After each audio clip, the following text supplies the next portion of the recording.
Hi students, so this video is to review what the assignment or the assignment specifics for our Lord of the Flies symbolism essay. It's a literary analysis essay, just like we've been doing in our previous paragraphs. So if you were absent or if you need a review, this video is for you. So it's a literary analysis essay on themes and symbolism. And if you go to Google Classroom, you can find that very first attachment, Lord of the Flies Literary Analysis Essay, that has the information for it. And so this is what the document looks like.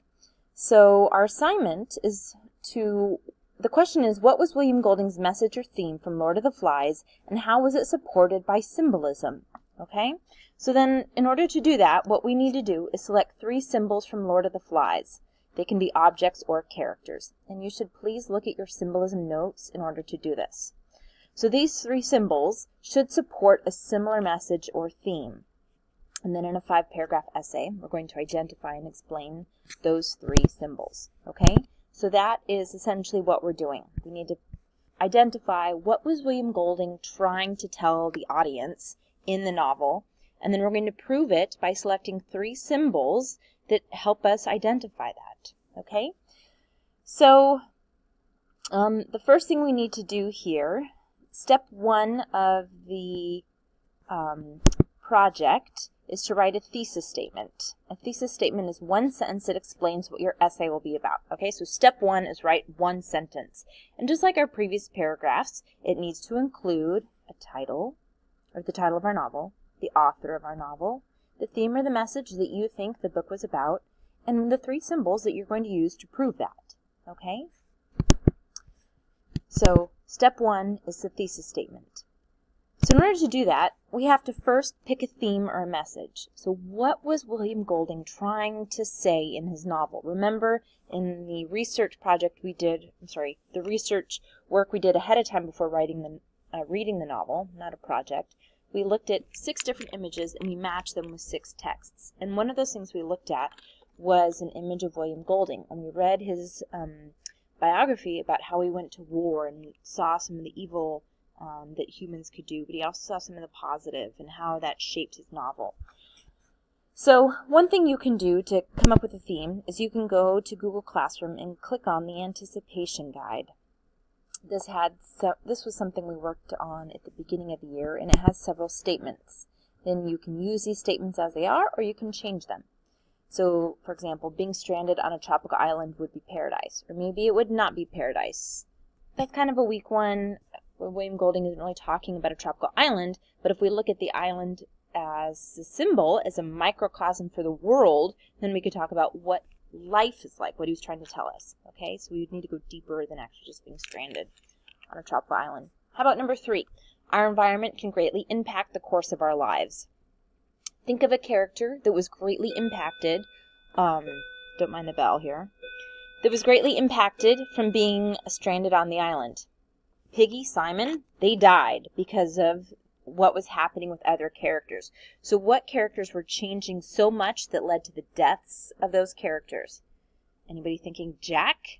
What happened to Jack? What was he like when he landed and crashed on the island? And what was he like at the very end when the naval officer appeared? Okay. Then we got a couple things about leaders and leadership. A lot was being said about that. We even did a paragraph on leadership styles.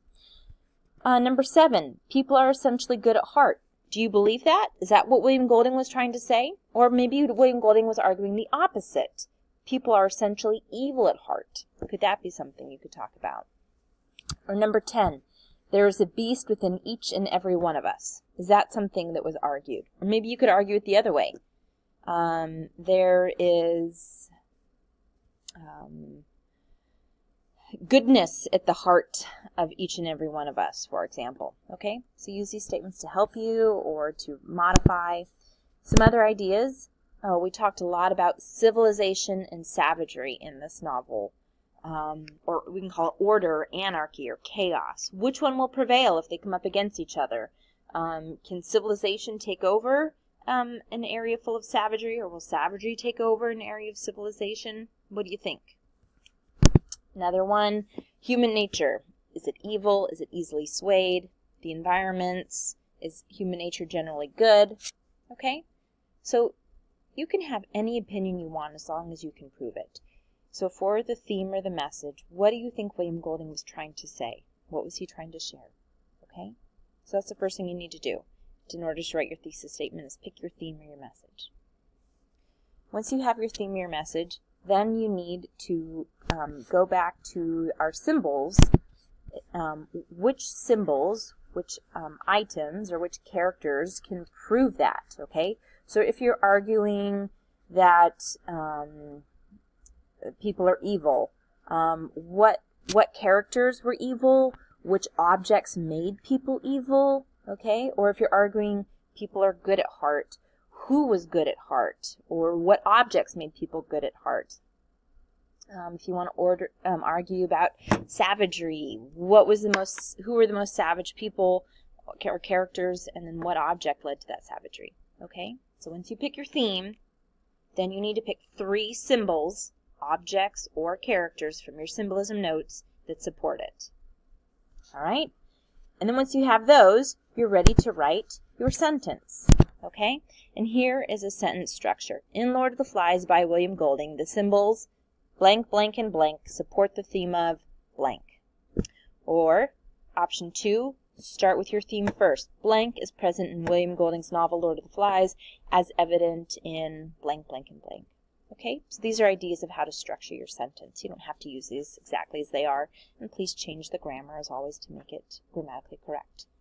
All right, so this is an introduction as to what the assignment is for our essay and how to get started on your thesis. Your one sentence about what you're going to be proving in your essay.